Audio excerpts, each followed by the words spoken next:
Nord still, drifting along in this patch of very low wind, 2.7 knots.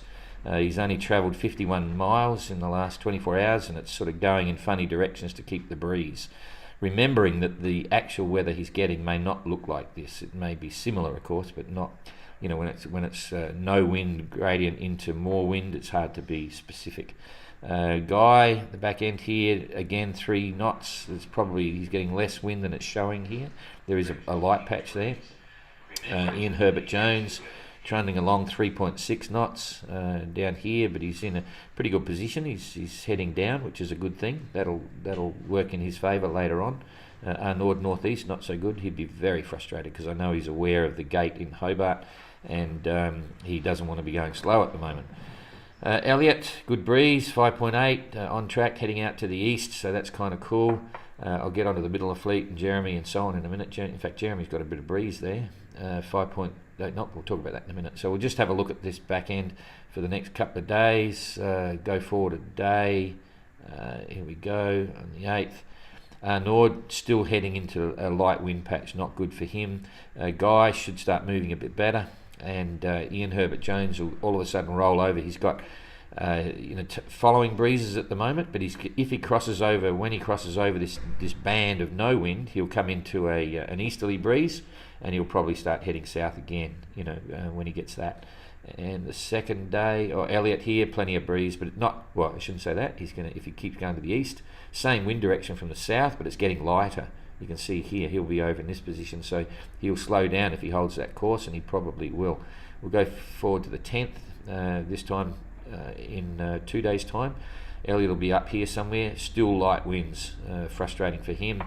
Ian Herbert Jones, he will dip down a little bit in that bit I mentioned, and then he'll be over here, southerly winds, so he'll start heading out to the east. But then there's a low pressure, a little weak low pressure forming right in front of him. Nord is still in a band of very light winds, so probably only doing 3s and 4s. He'll be over here somewhere, so he'll be pulling his hair out. And Guy will be down here. Whatever wind he gets, it's coming from the southeast, so he'll possibly go to the east. He may go south. He may cut back this way. So a bit of frustration back there for the rest of them.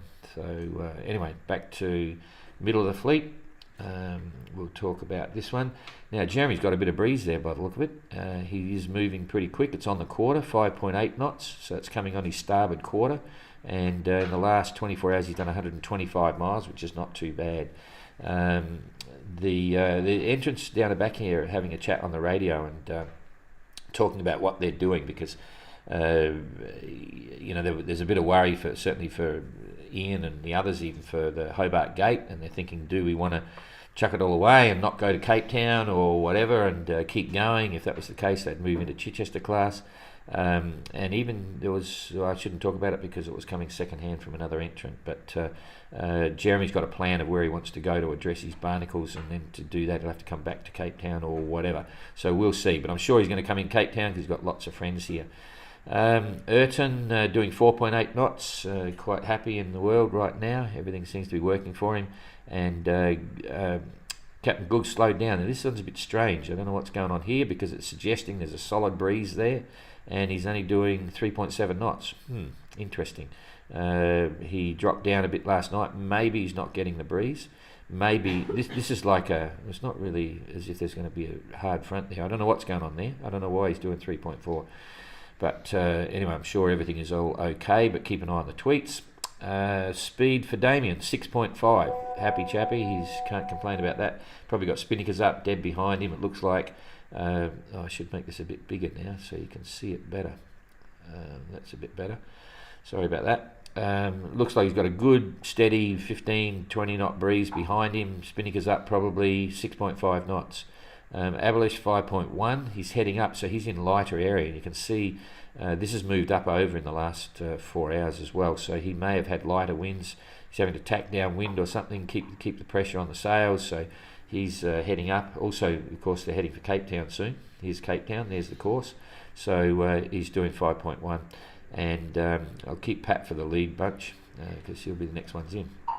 So what's happening for the back end weather? We come forward to tomorrow, 24 hours later. Erton's going to be getting light breezes. Goog in here, southerly breezes, changing, solid or a little bit of east in it, so it's southeasterly. Quite cool for going up to Cape Town, and they've all got wind here, so they're going to be moving pretty well. Same with Pat. Okay, so that's all looking good. So that's one day. We'll go to the second day. It's the 10th. It's 3 o'clock in the morning. And okay, so that's 10 o'clock in the morning. I think this is 2 days ahead, so Captain Goog should be up here, but it's starting to swing around to the southeasterly. Now this is where you're going to get now, it looks like, some solid southeasterlies, which is the traditional ones. So coming from here is sort of just okay, but you can see they're going to be, to go from a position here to Cape Town, it's well forward of the beam. It's going to be hard on for some of them, especially if this swings a bit more. As they get closer, you can see it's coming around to the east-southeast rather than just a southeasterly. So it can be quite hard work, the last bit. And certainly back here at the back of the fleet, holy dooly, Erton will be up here. He should be okay, and the other guys are going to deal with that as they go. So a bit of fun. So now we'll cut back to today's weather. I'll blow it up a bit so we can get a good look, and we'll talk about first of all, we'll talk about Tapio and Kirsten, because it's quite uncanny. They're right on top of each other. You may have seen before we get there, you may have seen I'll just go back one, the post I made about the current. I couldn't work out why Kirsten had all of a sudden decided to dive off to the east, and I'm still not sure. She may have had her tactical reasons for that in terms of keeping pressure on the sails, tacking downwind and so on. But if I go on to currents, it's hard to see her course. It comes up here and she's going straight for Cape Town, and then all of a sudden she goes boom across here, dropped right down in the course, and then boom, she's literally heading out to the east, going away from it. Now these current, this is the current spinning around here, and if you look at the speed gradient on the bottom of the graphic down here, when it's these sort of purpley colours, it's sort of like 1.5 knots, bordering into, it's a good solid 1.5 knots, climbing towards 2 knots of current. Okay, it's a bit like forecasting the wind. You get in the real world, you get more than they're showing on the graphic. These blue areas are absolutely into the 2 knot range, and the position is often the position of this current. It's not determined by floating buoys. It's determined by sea surface temperature. Right, they can determine that from satellites as well. Okay, so there's satellite input to the overall.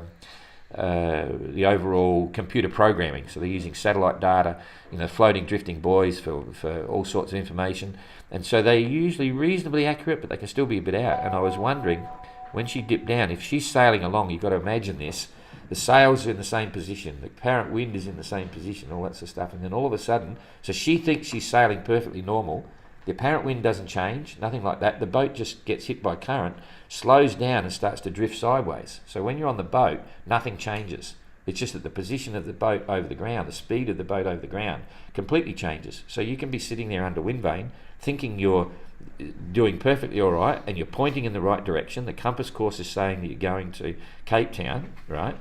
But the boat's going sideways, getting pushed down, slowed down over the ground, not through the water. Okay, and in your course, but not as you see it in the compass, because the boat's still facing in the right direction. I don't know whether that makes sense, but that's what currents do to you. And unless you've got a GPS to see your speed and course over the ground, if you're just looking at the water, you don't even notice it. So I'm looking forward to asking Kirsten the question down here, whether she altered course because of the sort of tacking downwind or jibing downwind. Okay, or whether she had no idea, and all of a sudden she realised, holy dooly, boom, and then all of a sudden she altered course, and she's now on her way to Cape Town. So that's going to be kind of fun to see exactly what happened. So coming back to the wind, and we'll now we'll get rid of this. We'll look at, and I'll blow it up a bit here. Get that down here again. Oh, sorry, I'm fluffing around. My mouse is slipping on the breakfast bar here. Okay, now put that up, boom, boom, pull it down here, and we'll go up another one. I think it'll still show okay, yes.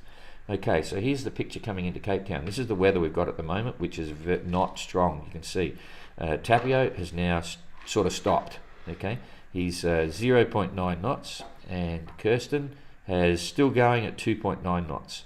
At 6 o'clock this morning, they were doing 4.5, but there was a soft patch of wind. The good news is, this is what we should be getting. If I now animate the breeze first, you'll see every hour, you'll see the green start to come in. Okay, boom, boom, you see it straight up. So the wind's picking up probably 8, 9, 10 knots, and that's by 5 o'clock this afternoon. But it's still very fluky, right? It is exactly what's happening. That's 5 o'clock this afternoon. I'm going backwards now. This is 4 o'clock, and this is 3 o'clock. So there's breeze to get them through, right through till 4 o'clock. So the issue is that, and that'll keep them sailing at about 4 knots, 4 or 5 knots. But when's it start? So if I come back to the beginning now, that's what we've got now, 7:30 UTC, which is like right now. Yeah, and so it starts, there's 1 hour, there's 2 hours. In 2 hours, 3 hours, it'll start to kick in, and that should get them going at about 4 to 5 knots. So if we now do a toggle and look at their distance to the finish, distance to the finish for Tapio here is still 45 miles. So he's gone nowhere in the last 4 hours. Okay, so because it was 45 miles at 6 o'clock UTC this morning. Oh, hang on a sec. Now I'm getting confused. It was 6 o'clock this morning local time, but 4 o'clock this morning UTC. That's what it was. So now this is an 8 o'clock position, which is 10 o'clock. So this new position rolled over 10 minutes ago, and it's 45 miles.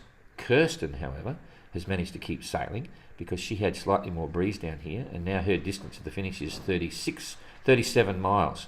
So she's picked up a lot. I can see Tapio's last 4 miles is from there to there. I can see a slight course change, and Kirsten's dead straight line. So, but she's obviously travelled more because she was at 45 miles. So Kirsten's picked up in the last few hours, in the last 4 hours, and she's closer.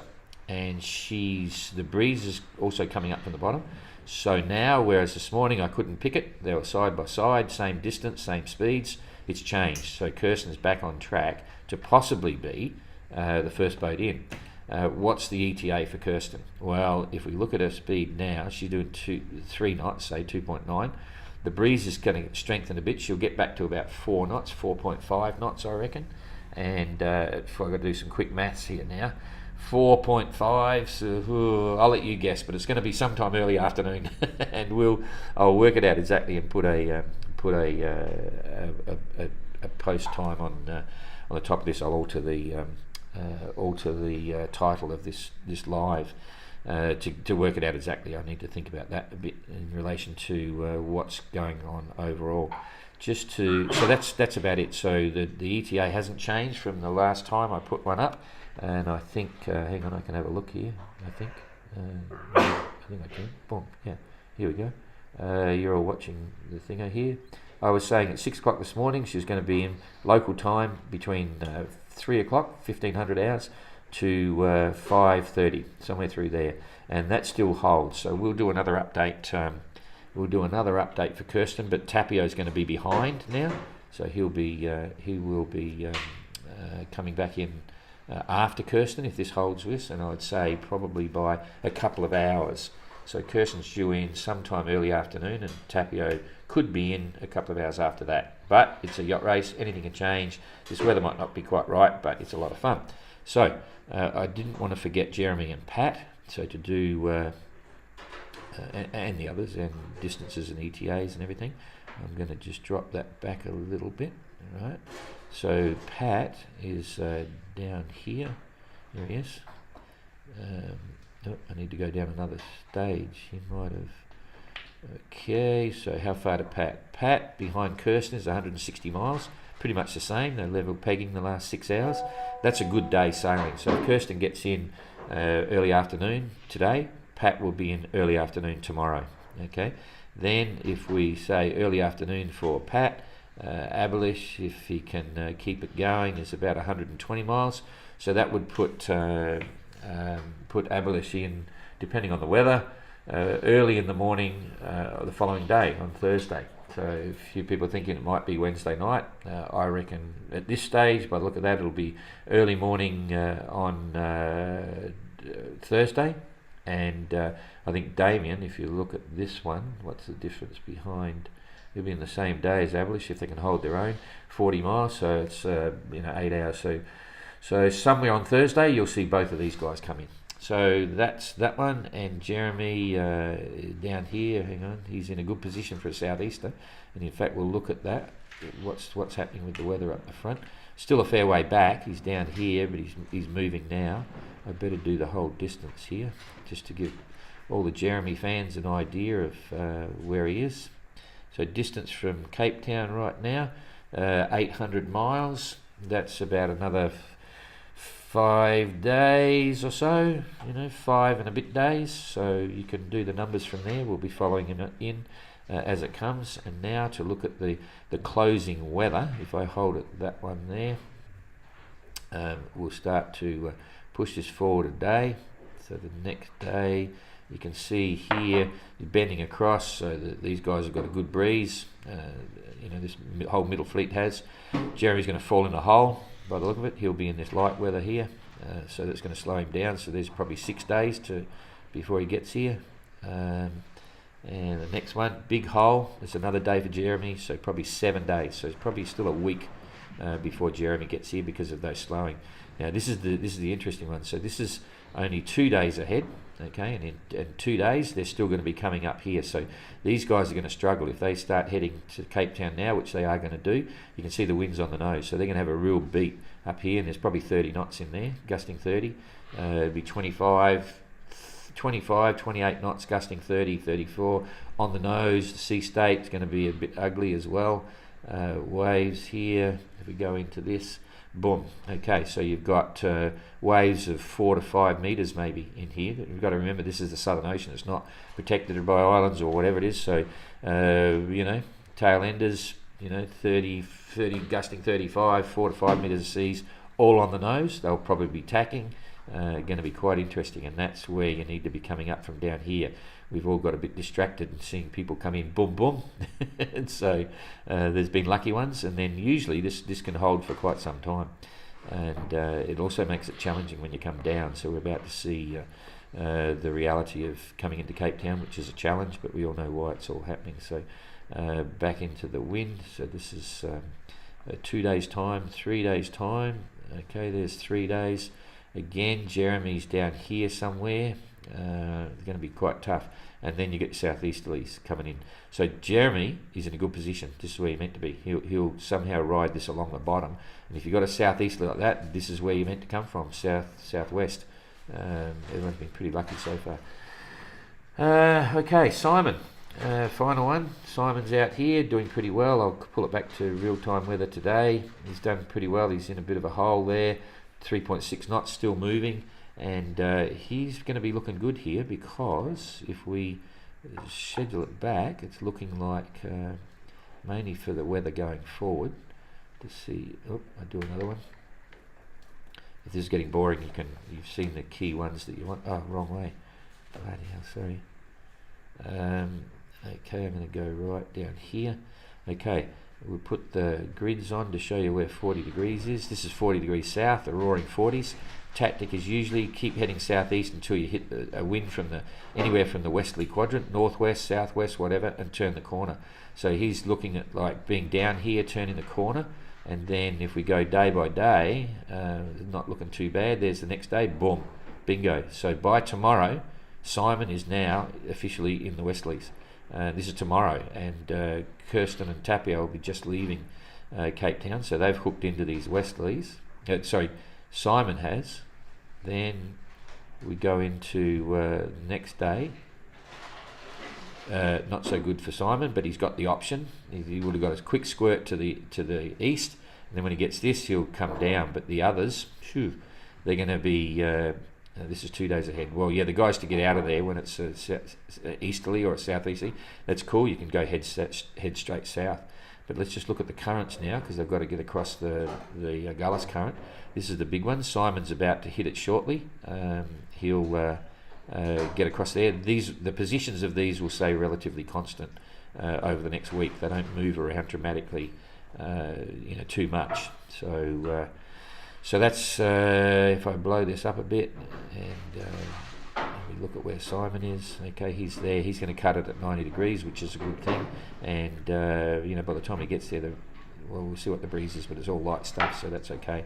And then they got to get across again, this one here, so it becomes a bit of a lottery.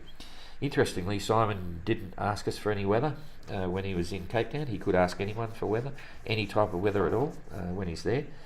Kirsten's got a lot of friends. I'm sure they'll be giving her weather forecast, maybe giving her coordinates of the Agulhas current, all that sort of stuff, which they can do.